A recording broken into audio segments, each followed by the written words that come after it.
Okay, let's move on to the next.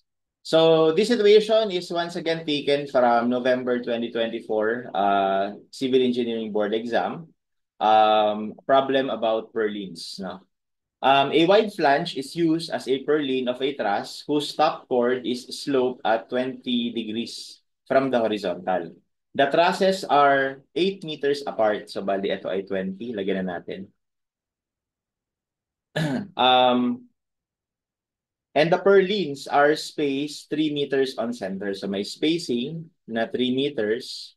Tapos yung trusses na tinutukoy, ito, yung 8 meters apart, bali yan yung magiging simple span nung purlin. So tandaan nyo na yan.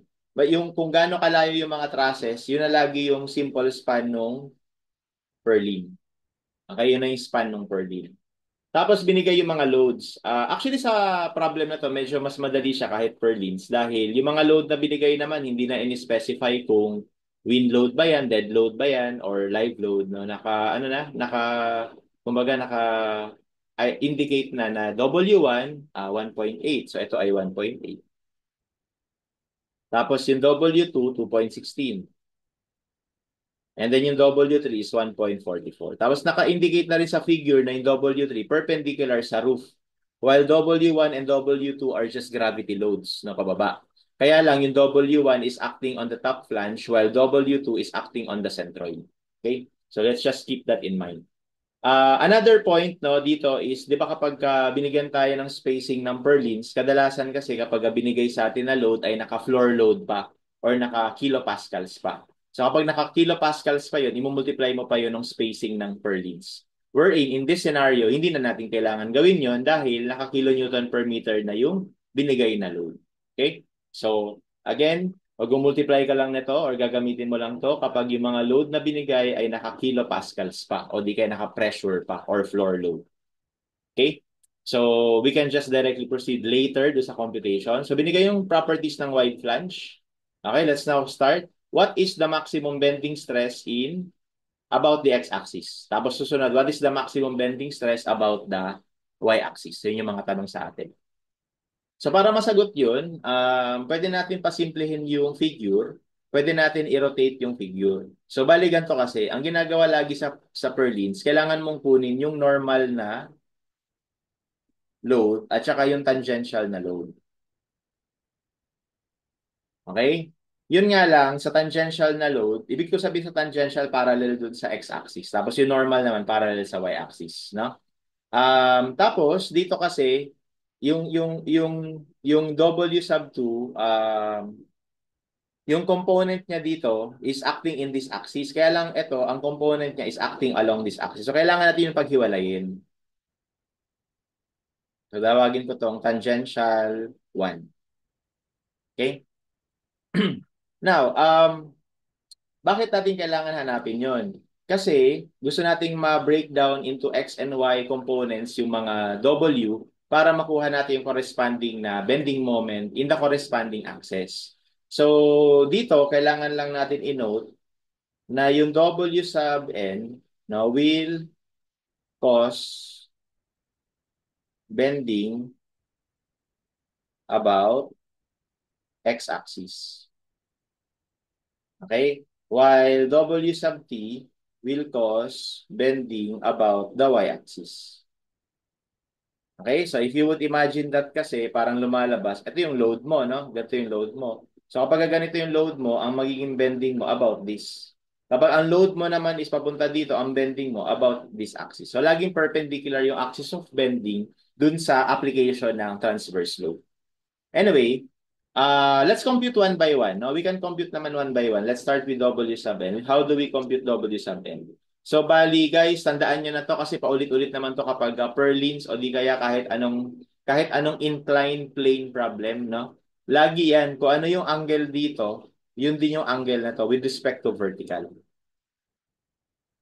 Okay, palagi na yan. Kaya madali na natin makakompute. Yung W sub n will be equal to W sub 3 plus yung W sub 1 cosine theta plus W sub 2 cosine theta din. Di ba kasi adjacent? Tapos W sub T1, pambitin natin. E di W sub 1 sine of theta. Kasi, para makuha mo itong component na to, ayan, opposite siya, no? Opposite siya nitong angle na to. Okay, and likewise for W sub T2.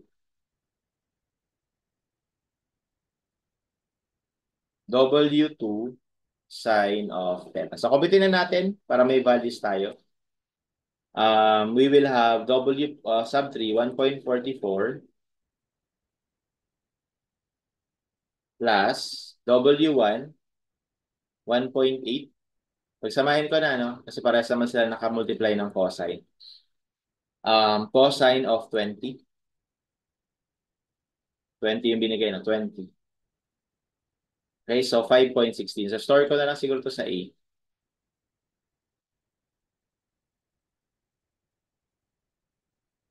Okay, tapos para naman dito sa W sub T1,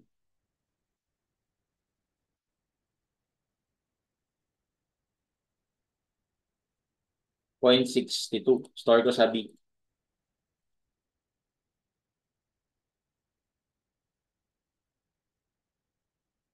And then yung isa, 2.16. So 0.74. Store natin sa C. Ayan. Okay na. So let's start with number 1. Sa number 1, simple lang naman yung tanong. What is the maximum bending stress? So syempre kailangan mo munang kunin yung maximum moment. So kapag nakatingin ka sa x-axis bending, di ba? Tsura mo sa side view ganito.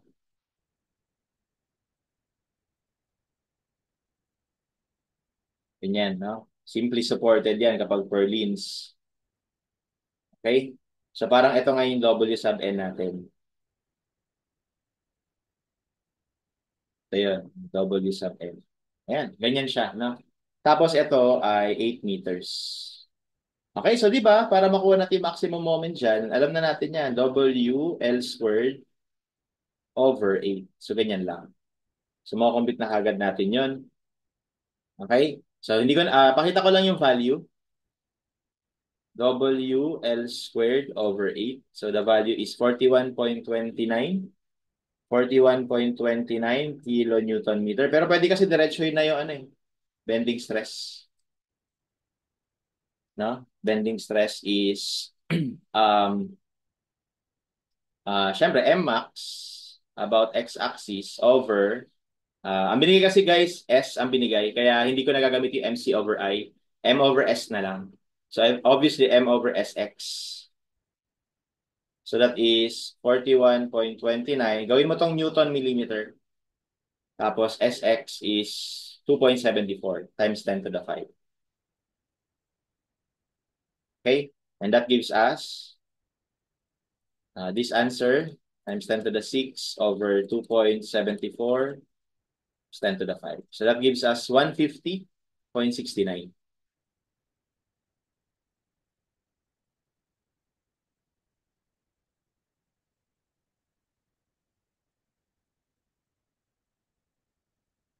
Um, so 150.69 or 150.7 sa choices. Megapascals.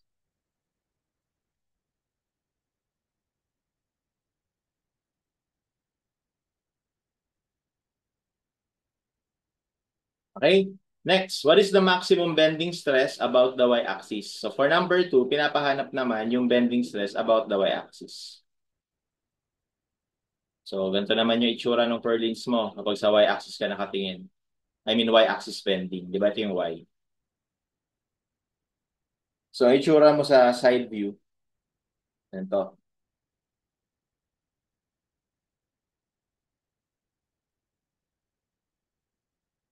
Okay, so ito yung W sub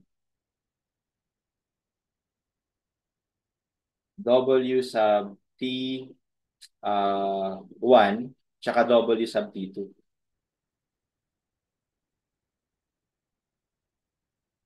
Okay, kaya lang sa exact location nila, yung W sub T2 natin is mag-a-act dun sa centroid. So dito yung W sub T2. Tapos nandito yung W sub T1 sa top flange. Okay?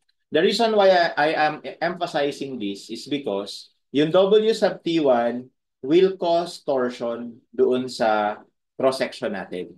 Kasi hindi siya nag-a-act doon sa centroid or sa shear center. So mas tamang term is a shear center. So ibig sabihin yung W sub T1 will cause torsion, no?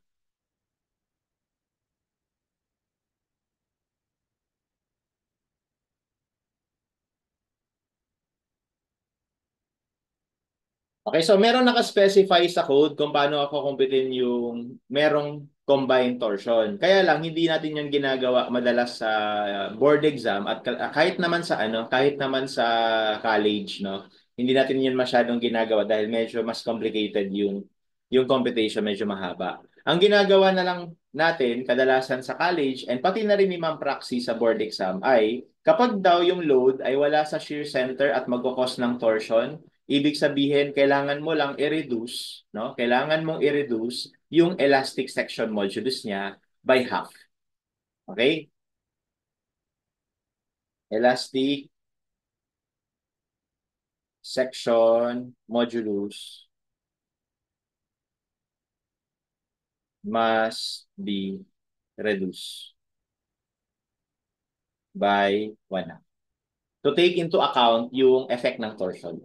Okay? So, ganun yung default na ginagawa kahit hindi niya sabihin sa exam. Okay? At saka kaya naka-emphasize sa drawing guys na ito nasa top flange. Kaya ibig sabihin ito, ano siya, no? Mag-a-act siya dun sa top flange. So, mag-cause siya ng torsion. Unlike dito, nandito kasi yung ano niya tangential component. Kaya walang torsion na i-act ito. Okay? Anyway, so, paghihiwalayin natin, no? Paghihiwalayin natin. So, balik kukunin natin yung M max or wag na natin tawagin na M max. M1, M2 na lang. So, M1 um, Y at saka M2 Y. So, yung M1Y edi WT1 L squared over 8. So, ganun pa rin naman kasi simply supported pa rin siya. Ito naman, WT2 L squared over 8. Okay, kailangan din paghiwalayin, no? Kasi this will produce FBY1. Yung FBY1 natin is yung M1Y over SY. Kaya lang, di ba yung 1, yun yung magkukos ng torsion. Kaya ibig sabihin, yung SY dito, kakalahatiin mo. Dito naman, FBY2. Okay, that will give us M2Y over, eto, SY lang. Hindi mo kailangan kalahatiin dahil hindi naman nag-cause ng torsion itong W2.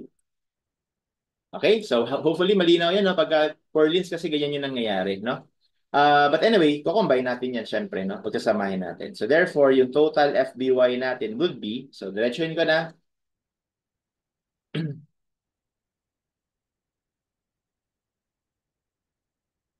okay, so yung M1Y natin, nilagay ko yan sa ano WT1. Nilagay ko yan sa B. Yan, nasa B. Times 8 squared over 8 times 1 million over SY over 2. So yung SY natin, 0.94. Pero kailangan kalahatiin dahil may effect ng torsion. Okay? Tapos plus M2Y, ito naman, nasa C yan times 8 squared over 8 times 1 million ulit over SY. So yung SY dito, hindi mo nakakalahatiin. Ayan. So that gives us 167.66 megapascals.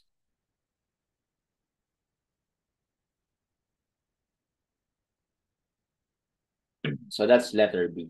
Okay? And gusto ko lang i-emphasize dito na kung halimbawa nakalimutan mo gawin na kalahatiin ito, nasa choices yun. Ayun, 115.3. So you have to be careful. Okay? Now, lastly, number 3, what is the maximum WU that cause bending about the x-axis based on MU?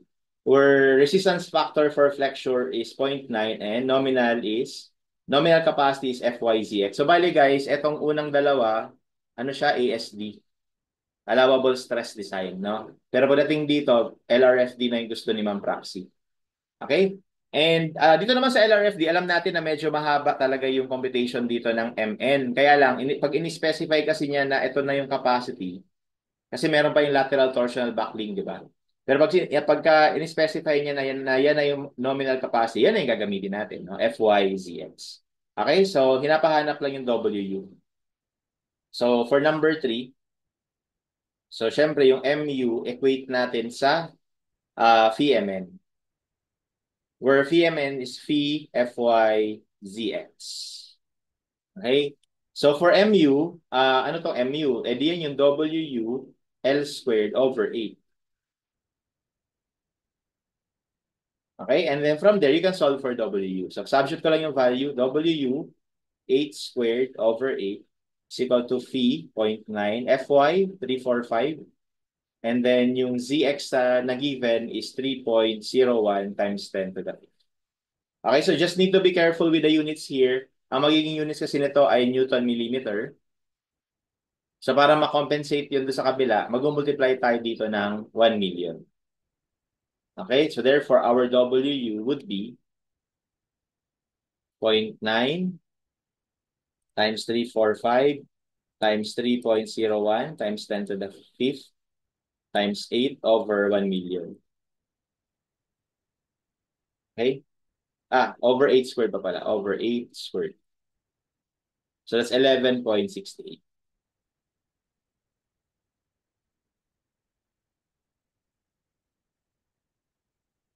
So the answer here is letter A.